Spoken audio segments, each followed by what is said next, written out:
Hello friend and अस्सलाम वालेकुम। Welcome to easy learning 700 की ये MGT 611 के लेक्चर सीरीज़ है जिसमें आज लेक्चर नंबर 15 है, जिसके अंदर हम डिस्कस करेंगे performance and discharge of the contract. आइए स्टार्ट करते हैं।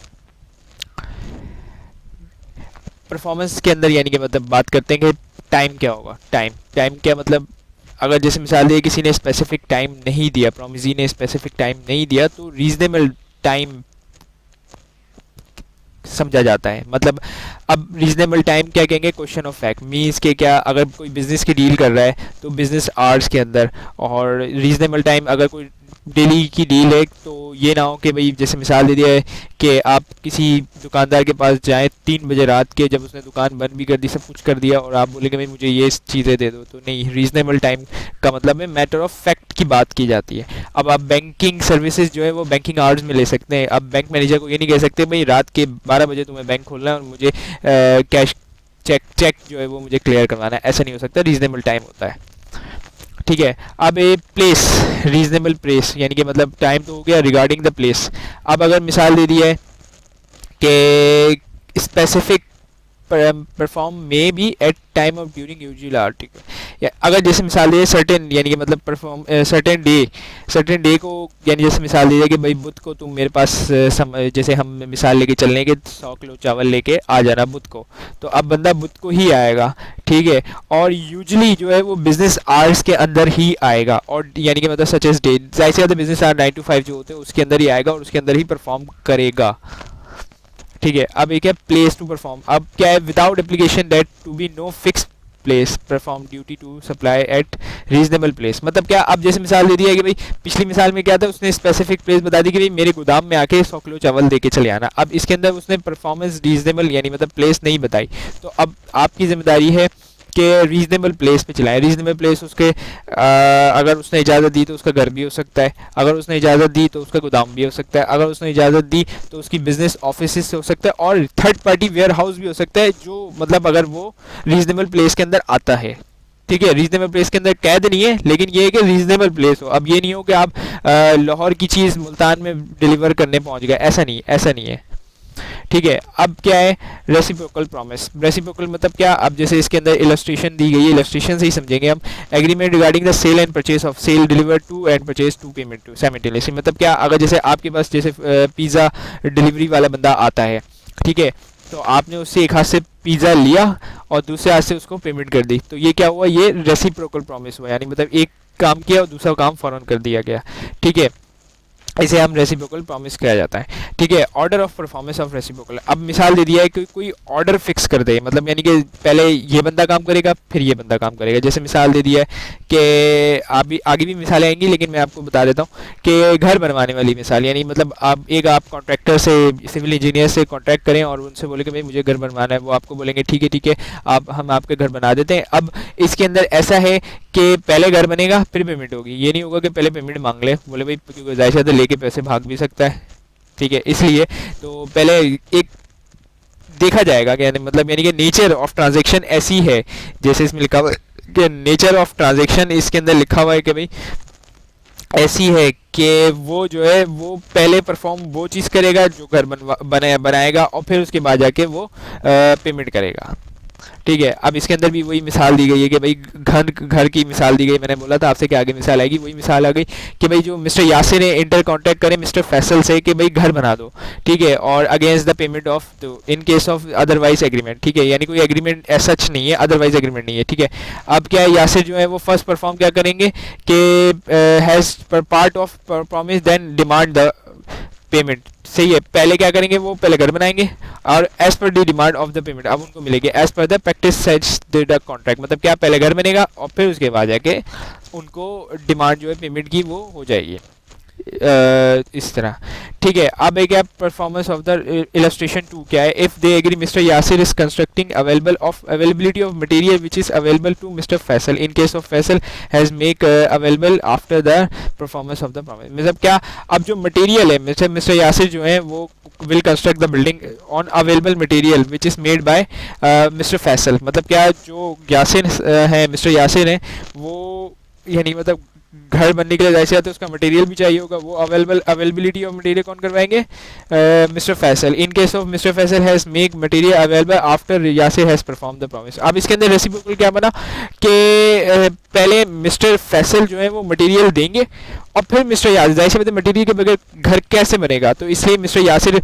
पहले घर बना ही नहीं सकते क्योंकि मटेरियल नहीं है, तो पहले मिस्टर फैसल जो है वो परफॉर्म करेंगे अपना प्रॉमिस और फिर उसके बाद जाके मिस्टर यासिर जो है वो अपना प्रॉमिस परफॉर्म करेंगे जो घर बनवाना था क्योंकि मटेरियल के बगैर। ठीक है, अब a liability of the party to prevent, अब क्या मतलब यानी कि कोई बंदा जो है वो परफॉर्म ना करे, रेसिप्रोकल परफॉर्मेंस यानी मतलब एक बंदे ने परफॉर्म कर दिया दूसरा बंदा परफॉर्म नहीं कर रहा। ठीक है, अब contact certain reciprocal promise is one party to prevent the other party performance in become voidable. Voidable किसके लिए? जिसकी यानी मतलब जैसे मिसाल घर बनवा रहे हैं आप, ठीक है, अब आपसे कोई घर बनवा रहा है, बल्कि आप इसको ऐसे समझे आपसे कोई घर बनवा रहा है तो आपने घर बना दिया, अब जो सामने वाला बंदा है वो जो है बंदा जो है वो पैसे नहीं दे रहा। ठीक है, तो अब आप क्या कर सकते हैं कि कंपनसेशन लॉस यानी मतलब जो हुआ आपका, भाई जाहिर सी बात है पैसे तो दो, क्यों? क्योंकि जाहिर सी बात है आपने घर बनाए और आपके पैसे लगे, तो अब जाहिर सी बात है उसके से any loss which is may be to be non performance, यानी मतलब नॉन परफॉर्मेंस में जो जो लॉस हुआ है वो आप जो है वो रिकवर कर सकते हैं, लेकिन ये वॉइडेबल है, ये ध्यान में रखिए, वॉइड नहीं है, वॉइडेबल है, आपकी मर्जी है, आप छोड़ना चाहे छोड़ सकते हैं। अब एक construction regarding the house stipulate time in duty to perform the supply of material. अब हाँ, जैसे मिसाल दे दिया है कि आपने घर बनाना था, ठीक है, जो सप्लायर मटेरियल था वो उसने मटेरियल दिया ही नहीं, तो आप जिसका आप घर बना रहे थे वो तो आप पे चीखेगा, वो आपसे बोलेगा भाई मैंने पैसे तुमसे कॉन्ट्रैक्ट हुआ है मेरा कि भाई तुम घर बनाओगे और तुम बना नहीं रहे, तो अब आप जाहिर सी बात है आपको तो है कि भाई मेरा मसला थोड़ी पिछले वाले का मसला है, तो अब जो मटेरियल वाला है ना, अब आप उससे जो पैसे रिकवर भी कर सकते हैं उसके डैमेज के, जो आपका डैमेज हुआ है, लॉस जो हुआ है, और उससे परफॉर्म, लेकिन ये वॉइडेबल है, ये ध्यान में रखिएगा,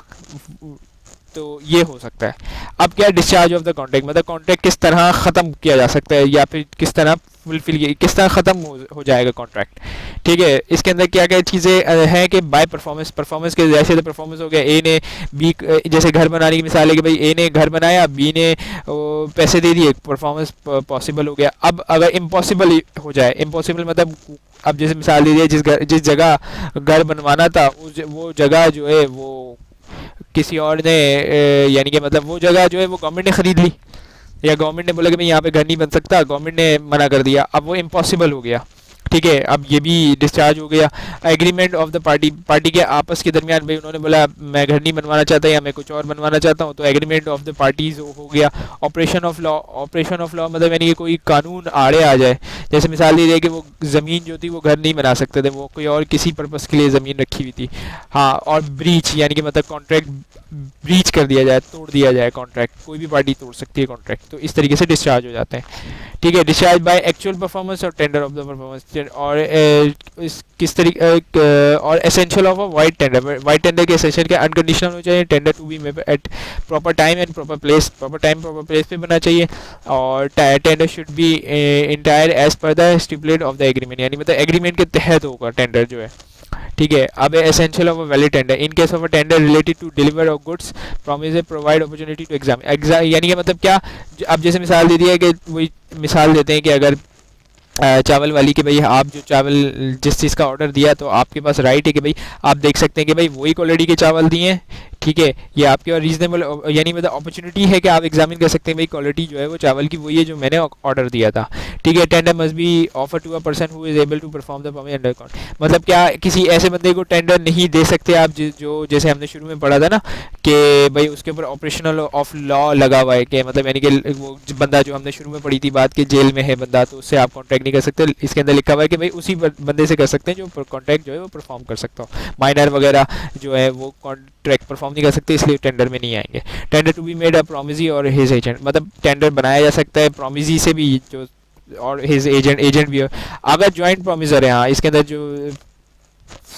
6 पॉइंट है वो ये कह रहा है कि इन case of a joint promisor tender can be made any of the joint promise, मतलब यानी कि जॉइंट प्रोमिस के अंदर एक बंदे से भी टेंडर लिया जा सकता है और सारों से भी लिया जा सकता है, एनी